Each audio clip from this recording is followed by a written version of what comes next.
Hello guys, आज हम simple sentence category 1 में ईच एम आर को देखेंगे जो डे 1 के अंतर्गत आता है। ऐसे सेंटेंस में कर्ता कोई काम नहीं करता है। यहाँ वर्ब जो है हम इज का यूज करते हैं, एम का यूज करते हैं, आर का यूज करते हैं। इज का अर्थ होता है, ही के लिए आता है, सी के लिए आता है, दिस के लिए आता है, दैट, इट और नेम के लिए आता है।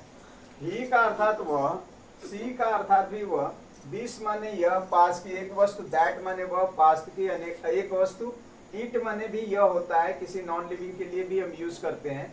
और नेम अर्थात नाम, कोई भी नाम, किसी व्यक्ति का नाम, वस्तु का नाम या किसी स्थान का नाम, किसी भी नाम के विषय में बात करें तो वहां हम इज का प्रयोग करेंगे। नेक्स्ट वर्ब है हमारा एम। एम के साथ हम सब्जेक्ट आई का ही प्रयोग करते हैं।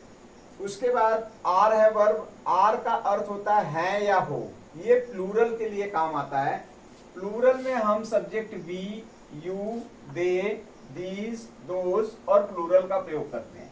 वी का अर्थ होता है हम, एक से अधिक, यू माने तुम, दे माने वे, एक से अधिक, दीज पास की अनेक वस्तुएं, दोज पास दूर की अनेक वस्तुएं, और प्लूरल यानी मोर देन वन के यूज में हम आर का इस्तेमाल करते हैं। जहां स्ट्रक्चर हमारा बनता है subject is am are object, subject के अनुसार हम इज का प्रयोग करते हैं, सब्जेक्ट के ही अनुसार हम एम का प्रयोग करते हैं, सब्जेक्ट के ही अनुसार हम आर का प्रयोग करते हैं। अर्थात कहने का तात्पर्य यह हो गया कि सब्जेक्ट हमारा he, she, this, that, these, those है। Sorry, he, she, this, that, it और नेम का प्रयोग अगर हम कर रहे हैं तो वैसे में हम वर्ब इज लगाएंगे। जहां सब्जेक्ट हम आई ले रहे हैं वहां पर हम वर्ब एम का प्रयोग करेंगे। जहां सब्जेक्ट हम जो है we, you, they, these, those या प्लूरल का यूज कर रहे हैं वहां सब्जेक्ट हम आर लगाएंगे। तो इस तरह से सेंटेंस की रचना को हम करेंगे और समझने का प्रयास करेंगे सिंपल सेंटेंस की कैटेगरी नंबर 1, जहां हम इस्तेमाल करने वाले हैं वर्ब इज एम आर का, और समझने वाले हैं कि सेंटेंस को किस तरह से फ्रेम करेंगे। जब कर्ता कोई काम नहीं करता है तो उसे सिंपल सेंटेंस की कैटेगरी के अंतर्गत रखा जाता है। ये प्रेजेंट टेंस में सिंपल प्रेजेंट की ये कैटेगरी नंबर 1 जो है।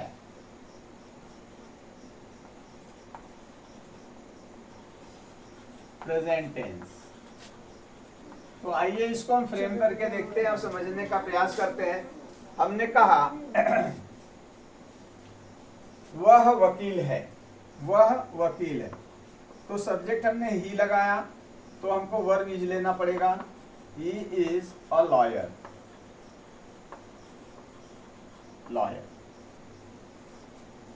किसी लड़की की बात करें, वह नर्स है, शी इज अ नर्स।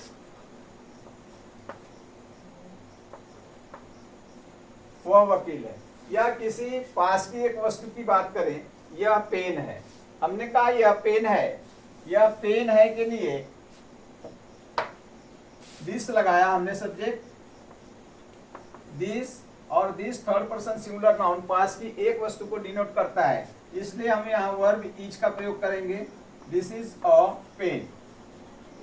उसी तरह से हमने कहा कि वह एक बुक है, वह एक बुक है, यानी दूर की एक वस्तु है, जहां हम दैट का यूज करेंगे।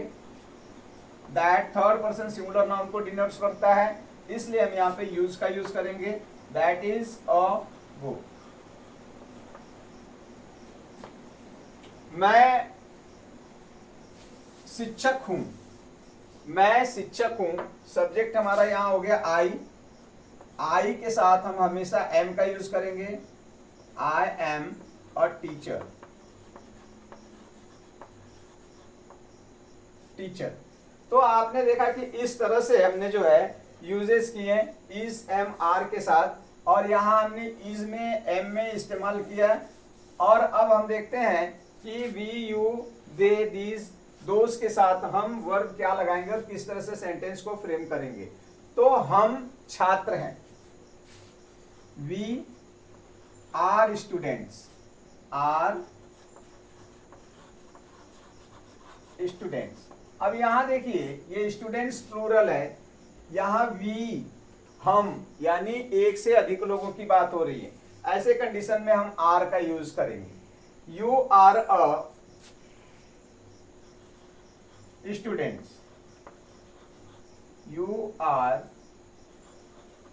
अ स्टूडेंट। यहां आपने देखा यू के साथ भी हमने आर का यूज किया। दे की बात करते हैं, दे का अर्थ होता है वे काम नहीं होना चाहिए बस इसमें, वे घर पर हैं।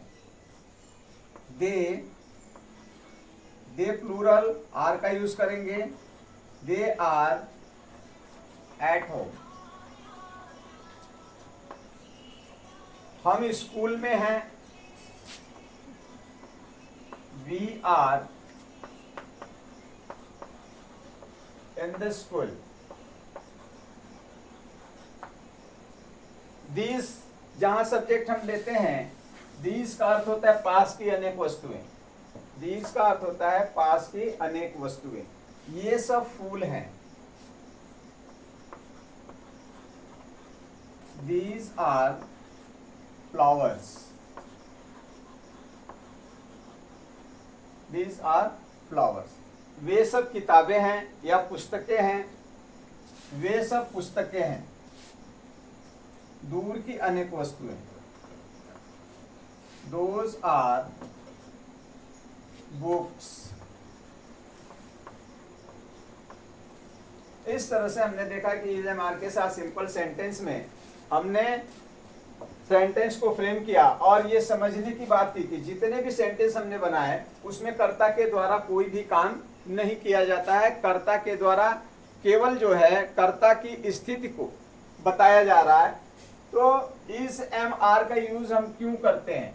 जब वाक्य में कर्ता की स्थिति बताई जाए या कर्ता कुछ है या कर्ता कहाँ है की जानकारी जिस सेंटेंस से मिलती है तो वहां हम जो है इस एम आर का यूज करते हैं। इसे बी फॉर्म वर्ब भी कहा जाता है, बी फॉर्म वर्ब। तो आपने देखा और समझने का प्रयास किया कि सेंटेंस को हमने किस तरह से फ्रेम किया। आगे भी और ऐसे सेंटेंस आपको मिलेंगे इस कैटेगरी के अंदर और हम समझने का प्रयास करेंगे कि किस तरह से इस सेंटेंस को हमने फ्रेम किया।